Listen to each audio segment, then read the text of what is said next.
You know that feeling? The animal finally appears, the light is perfect, you raise the camera, press AF, and it locks into a twig, or a patch of grass, or the background. And just like that, the moment it's gone.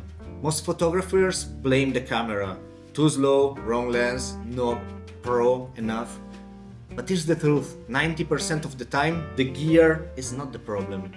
The real issue, it's one habit, a single shift that separates those who get consistently sharp shots from those who come home frustrated. Today I'll show you the technique professional wildlife photographers rely on and how you can master it in minutes. And if you stay till the end, I'll show you the advanced version of this technique. The one top wildlife pros use when working with big telephotos, fast-moving subjects and milliseconds to react. Let's get something straight. Your autofocus system is fast, accurate and more intelligent than ever. But it still needs guidance, especially in complex wildlife environments. It doesn't matter how advanced your camera is, when you press the shutter, the autofocus does not know what you want. It has to scan a huge range of distances and identify what's in the frame before taking a decision on what's your subject. This includes foreground branches, background rocks, dust, movement, and with long telephoto lenses, that range is massive and the margin for error is razor thin. Even with a flagship camera, if you don't guide the system, it will hunt and possibly lock somewhere wrong.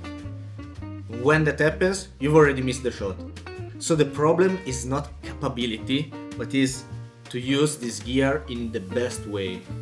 So what's the fix? It's called prefocusing and it's very simple. You lock the focus on the exact spot where you expect the subject to appear, before anything is even there. Say you're waiting for a lion to cross a dirt road. You prefocus on the patch of sand when you think it will appear. Or you're tracking a bird flying toward a perch, prefocus on the branch. It doesn't need to be 100% accurate, just somewhere close, so when the subject enters the frame, the camera is already close to the correct focus distance and it can instantly recognize the subject and lock on it. No hunting, just instant tracking. And this applies everywhere. Predators emerging from bushes, birds flying into frame, even people or vehicles entering a scene. Okay, but how do I do it? Here's the simple setup. Assign one of your back buttons to one-shot AF or AFS with a small focus point.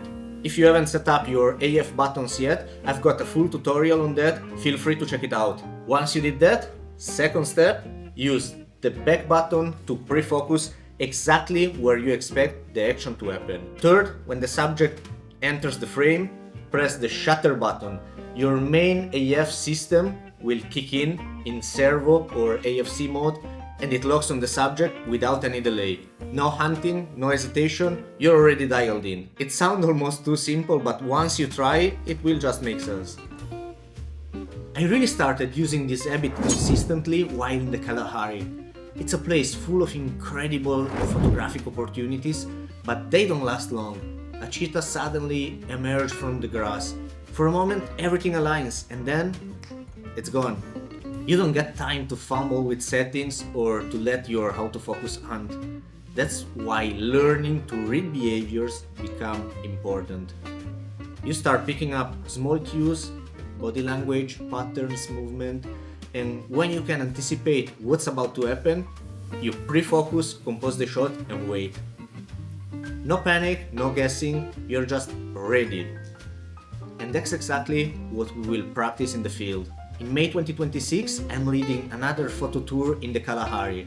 9 days deep in the Kalahari Transfrontier Park, cooking on open fires and photographing predators and birds of prey in their raw, untouched habitat. We'll be moving around with camping-equipped 4x4 vehicles, sleeping in rooftop tents and applying techniques like this every single day. Personal guidance, full support and space to push yourself and your creativity. If you're ready to take your photography to the next level while living a once-in-a-lifetime adventure, you will find all the details in the link below. There are only 3 spots left, so don't waste time. And now, here is the advanced technique I promised. If you're using high-end glass, 400 or 600 primes, or top-end zooms like the Canon 100 to 300 or Sony 200 to 600, you might have a focus preset button on your lens. Here's how it works. You pre-focus on a spot, let's say a bird perch, you press the memory set button, then at any point you can instantly recall that exact focus distance with a single click, in this case by rotating this ring. It's perfect for hides, stakeouts or any situation where you're not moving. This is how top wildlife photographers keep their shots tack sharp even when milliseconds make the difference. That said, focus preset is not ideal for dynamic situations like being on a safari where you're constantly moving around. In those cases, AF on and muscle memory are still a better option. But in static setups, this trick can be a game changer. If you want a full walkthrough on how to set this up on your lens, I've got a step-by-step tutorial linked right here.